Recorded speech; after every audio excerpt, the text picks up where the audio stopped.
A paz do Senhor Jesus. Vamos começar mais um cafezinho com Jesus, amém? Eu sou o pastor Alex que faz o cafezinho. Meus amados irmãos, hoje nós vamos falar do quarto áudio, né? O quarto estudo sem trava na língua, amém? Estamos aqui numa semana falando de algumas coisas que o crente tem que fazer e não faz, né? E depois reclama e se queixa de coisas que ele é culpado, né? Então, preste bem atenção, meus irmãos. Eu ouvi uns testemunhos essa semana que dizia sobre um rapaz que foi assaltado.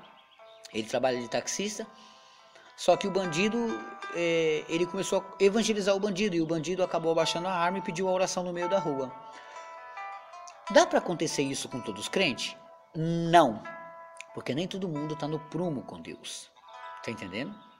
Agora, quando a pessoa está no prumo com Deus, pode acontecer isso sim. Bom, vamos lá. Lamentações de Jeremias, você vai encontrar Isaías, depois de Isaías, Jeremias. Aí sim, você vai encontrar Lamentações de Jeremias. No capítulo 3 e no verso 39 diz assim, ó. De que se queixa, pois, o homem vivente? Queixa-se cada um dos seus pecados.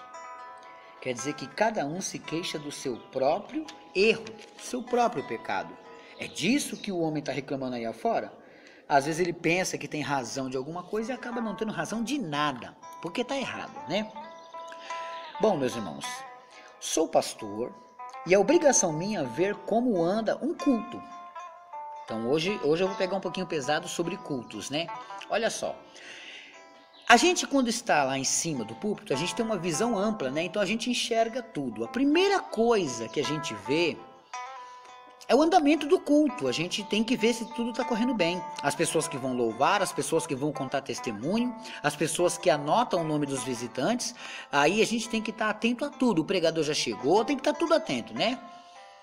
Mas eu vou mostrar para vocês como é um culto.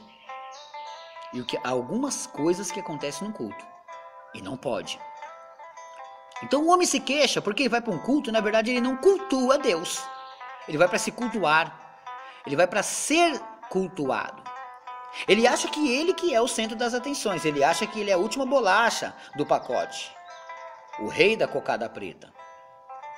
Só que ele não sabe que quem tem que ser adorado ali é o Senhor. Mas só que ele vai e ele quer o máximo de atenção possível, né? E isso está errado. De acordo com Romanos 12:1, eu quero ler, vamos lá? Você vai procurar Carta aos Romanos.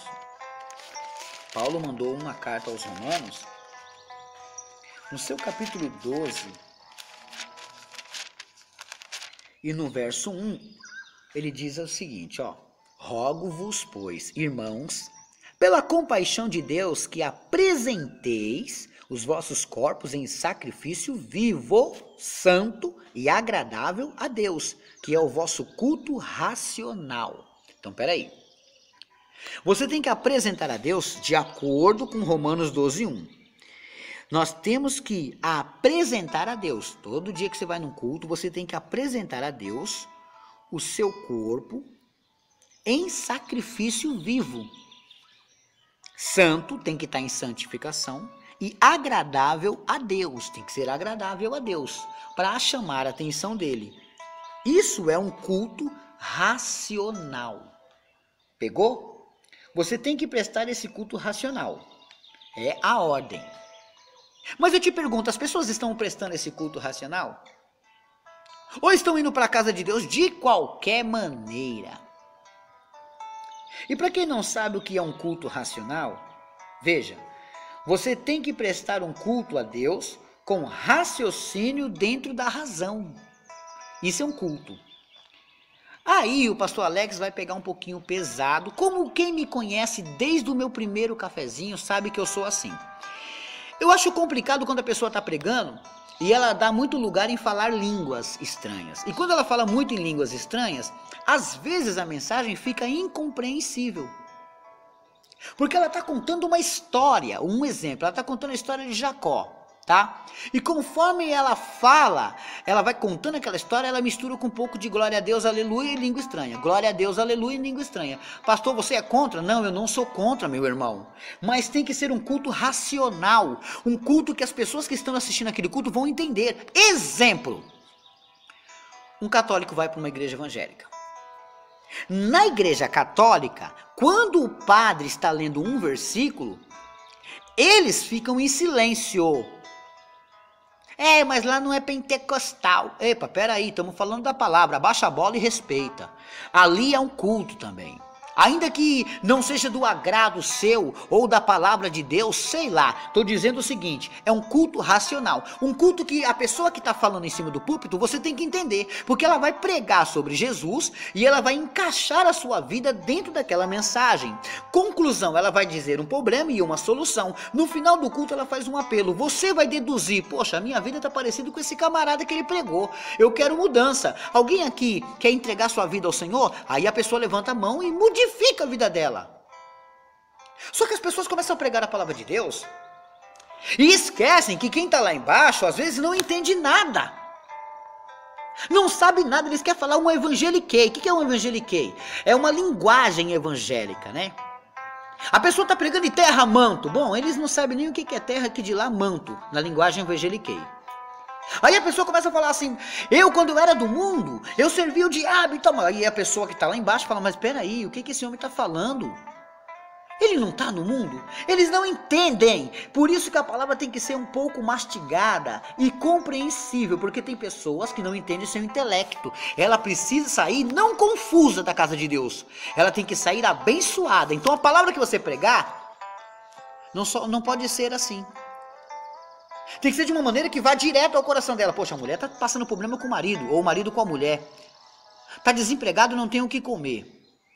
Chega no culto para tentar melhorar a sua vida. Agora é a hora de você colocar uma isca boa no anzol e lançar. Mas não. Os homens colocam isca de isopor. Eles colocam isca de isopor. Não pega peixe não, meu irmão. Não pega não. A isca que você está usando está errada.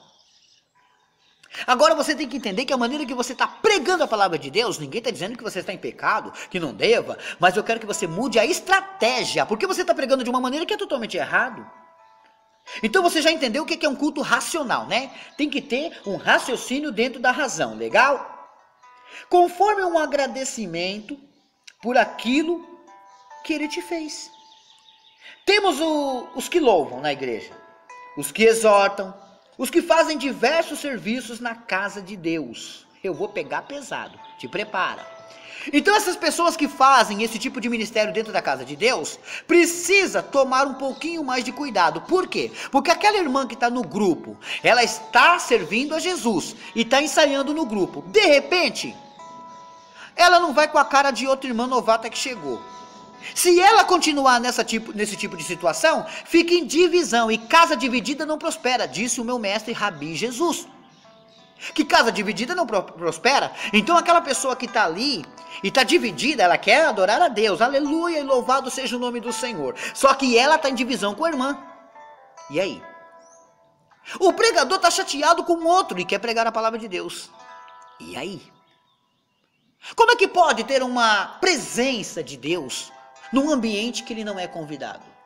Como?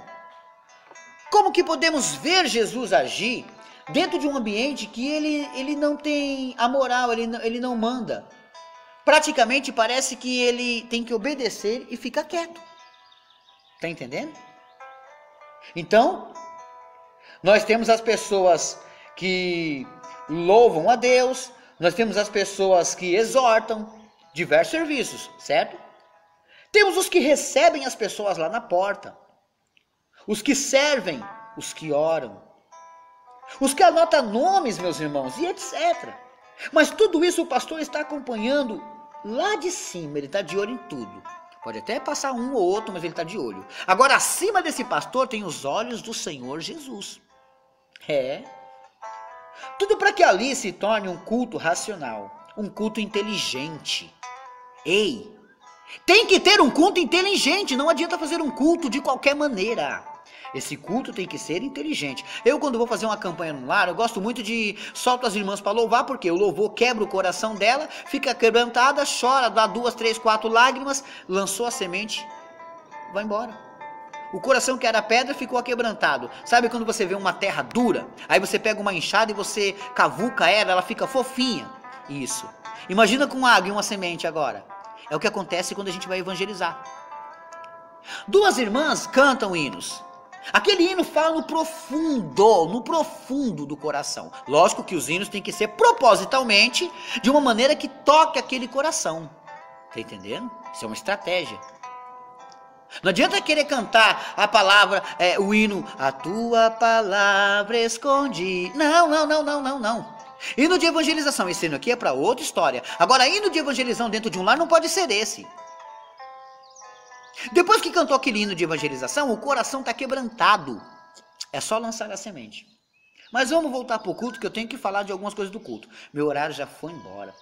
Pois bem, vou mostrar, meus irmãos, para vocês o que acontece em certos cultos que eu tenho observado, porque vocês sabem que eu vou para vários lugares, né? Igrejas que eu vou, igrejas que eu fico sabendo, tem vários tipos de culto. Então, quem está me acompanhando, não estou dizendo que seja a sua casa, você vai saber se é a sua.